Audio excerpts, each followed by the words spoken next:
For most of us, living means working.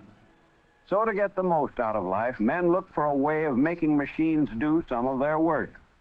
Wind was one answer, but it was not always reliable. They turned to another form of energy, and discovering that heat could drive machines, they opened up a great new reservoir of reliable power. New industries were born and new towns built to serve them. The arrival of the heat engine changed the whole way of life for people in many parts of the world. The first practical heat engines were driven by steam. Fed on coal and water, they were the foundation of the new industrial age. Day and night they worked, pumping, driving, turning, consuming each day thousands of tons of coal. During the 19th century, coal was by far the best fuel available. It also yielded a valuable byproduct, gas for lighting and heating. But this gas was now used for another purpose, as a source of power in the so-called atmospheric gas engine patented by Otto and Langen in 1860. For years, men had been trying to do away with boilers and to burn fuel inside the cylinder. Now, coal gas made this possible. But these early internal combustion engines were temperamental, and their power output was too limited to challenge the power of the steam engine. It was not until 1877, when Otto adapted the principles of the four-stroke cycle theory of the French scientist Beau de Roche, that a really practical internal combustion engine was built. The Otto silent gas engine, as it was known, was the forerunner of all modern four-stroke engines. First stroke, induction. A mixture of gas and air is drawn into the cylinder. Second stroke, compression. Third stroke, power. The mixture is ignited and expands, driving the piston outwards. Fourth stroke, exhaust. With the discovery of petroleum, a new source of power was born, and the internal combustion engine developed rapidly. Similar in principle to the gas engine, the gasoline engine had the advantage of utilizing an easy-to-handle fuel. Thus, it was ideal for use in the motor car. In contrast to the gasoline engine, another type of internal combustion engine was built in 1890. Designed by Ackroyd Stewart, this machine was used for driving stationary power plants. It ran on a heavier petroleum fuel and was known as the hot bulb oil engine. The engine comprises a vaporizer, or hot bulb, from which the hot gases pass through a narrow passage into the working cylinder. In the cylinder is a piston joined by a connecting rod to the crankshaft and a heavy flywheel. Before starting, the vaporizer is heated by a blow lamp to high temperature. The flywheel is then turned over by hand. Pure air is sucked into the working cylinder, and the oil fuel is sprayed into the hot bulb. During the second stroke, air and vaporized fuel are mixed together and compressed. The high temperature in the vaporizer causes combustion, and the piston is forced outward by the expanding gases. Finally, the burnt gases are expelled from the cylinder. Once the engine was running, the heat retained in the hot bulb was enough to ensure combustion, and the blow lamp was no longer necessary. These simple engines could run for long periods at a constant speed, and they gained a wide reputation for reliability. The 19th century saw enormous progress in the development of heat engines of all kinds, and towards its close, there were four main types in general use: the oil engine with hot bulb vaporizer, the steam engine, which was still considered supreme for a wide variety of uses, the gas engine for stationary power plants, and the rapidly improving gasoline engine. All these engines worked on the same basic principle of turning heat into work. But in each case, the amount of heat turned into work was small. The efficiency was low. 6% for the average steam engine. 10% for the oil engine. 17% for the gas engine. And 12% for the gasoline engine. Looking at these facts, Rudolf Diesel was certain that it should be possible to build an engine with a very much higher efficiency. From the start, he was convinced of four things. He must get away from the steam engine entirely. Combustion must take place inside the cylinder. Air, not steam, must be the working medium. And finally, the air must be highly compressed so as to permit the greatest possible expansion. He remembered the pneumatic match, or fire piston. A small cylinder, usually made of wood or glass, into which a closely fitting piston or plunger could be inserted. The head of the piston was recessed so as to hold a piece of dry tinder. When the air in the cylinder was highly compressed, it became so hot as to cause the tinder to ignite.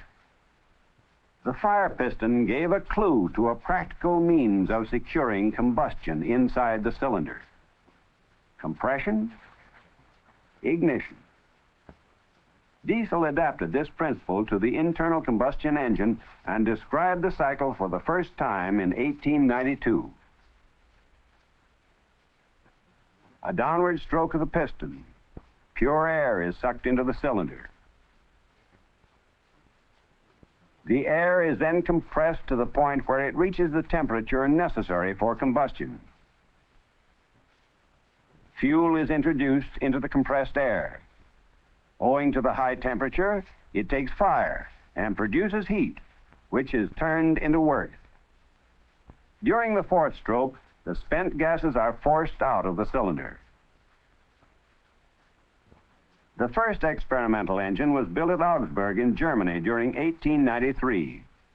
Most people were convinced that no machine would work at the high pressures which Diesel insisted were necessary for combustion and essential for high thermal efficiency. Schluss, Riemen einrücken.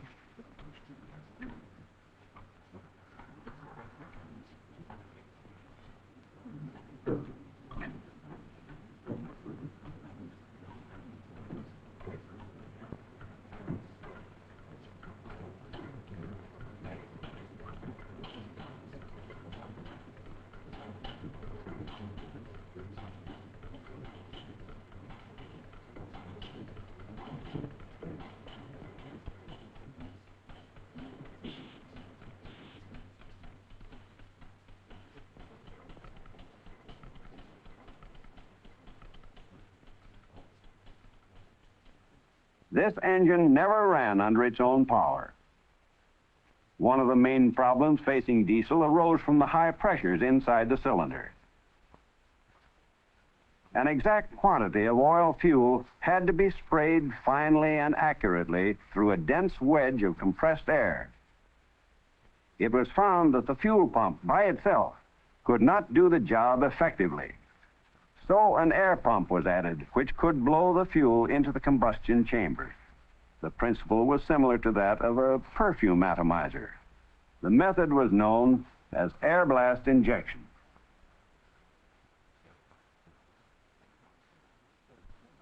By 1894, a completely new and redesigned engine had been built, and preparations were complete for the first trial run.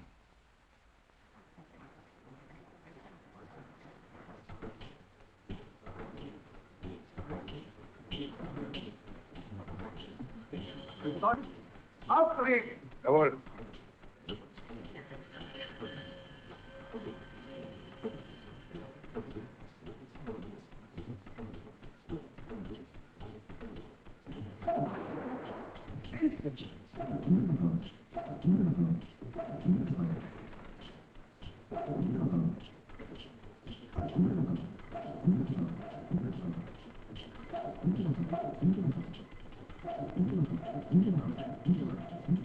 Compression ignition was a practical way of securing combustion, and an engine could be made to work on this cycle. By 1897, the first reliable engine had completed its tests. Limitations in engineering methods had made some modifications necessary. Nevertheless, the engine had an efficiency of 27%, far higher than any other engine of the day.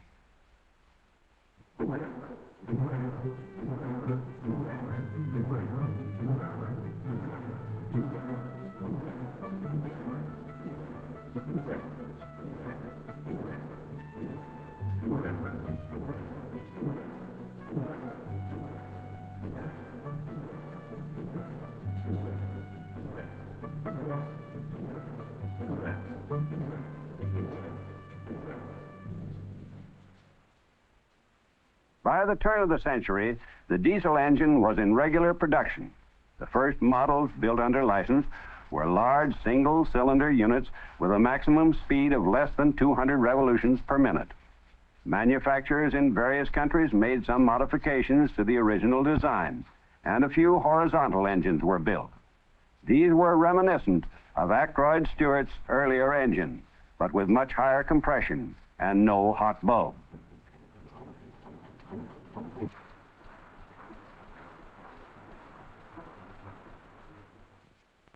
The diesel was ideal for driving electric generators. With the rapid expansion of electrical power, there was a demand for larger engines with more than one cylinder. With the development of more power, engineers soon realized that the diesel could be adapted for marine work. By 1912, the first ocean-going diesel ship had been built.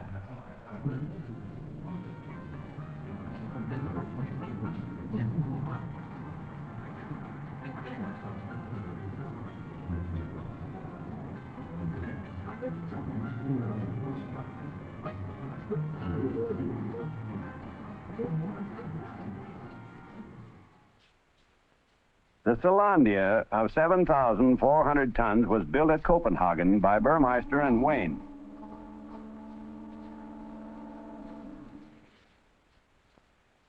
Her maiden voyage to Bangkok created a sensation in the marine world and marked the beginning of a close association between the diesel engine and the sea. Within a few years, hundreds of new vessels fitted with these engines were to be launched from shipyards all over the world. Today, one ship in every 4 is diesel-driven. The success of the marine diesel was due partly to the adoption of the 2-stroke cycle for large, high-power engines. During the first stroke, the air inside the cylinder is highly compressed. Injection then takes place. Toward the end of the power stroke, the burnt gases surge from the cylinder and are replaced by the incoming charge of pure air. The first stroke is the same as the compression stroke in the 4-cycle engine.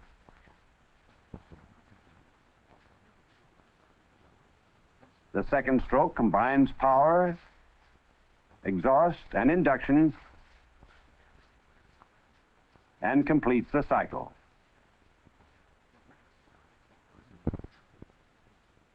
The advantage of the 2-stroke cycle is that it allows a working stroke for each revolution and therefore delivers more power for a given engine size.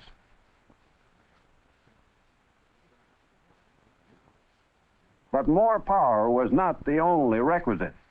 There was a demand for smaller and faster engines for certain purposes. Comparatively light engines for submarines had been built before 1920, but the air blast injection system was cumbersome, inefficient, and unsuited to high speeds. There seemed to be a limit to progress in this direction. During the 20s, however, a new system of airless injection was perfected, and the air blast method was superseded.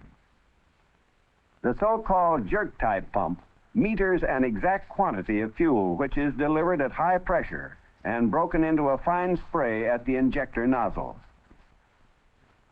The injection pulse is synchronized with the engine speed. The development of precision airless injection was a landmark in diesel history. Here at last was the opportunity to build an engine which would be light as well as powerful.